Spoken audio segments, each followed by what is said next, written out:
Kupanga malengo ni moja ya njia muhimu sana ya kubadilisha vitu visivyoonekana kuwa vitu vinavyoonekana. Wengi wana malengo, lakini yale malengo ulionayo kama haujapanga, hauwezi kugeuza lile wazo ulilonalo kutoka kwenye wazo kwa kitu kinachoonekana.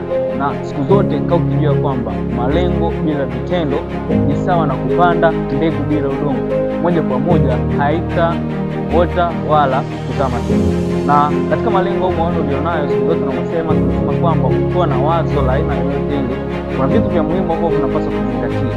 Kitu cha kwanza na cha muhimu zaidi ni kufikiria. Mara ghafla unapopata wazo, tunapaswa kukaa chini, kulichambua, kufikiri na kupanga vitu vya muhimu kuendana na ile wazo ulilonalo. Baada ya kufikiria, tunapaswa kuamua, je, nini ulichonacho na unategemea nini katika kile kitu ulichonacho? Imani ni kitu muhimu sana katika jambo lolote. Kisha weka imani katika hilo jambo unalo. Kitu cha tatu na cha muhimu zaidi ni kuanza kuliishi ile lengo, ni kuanza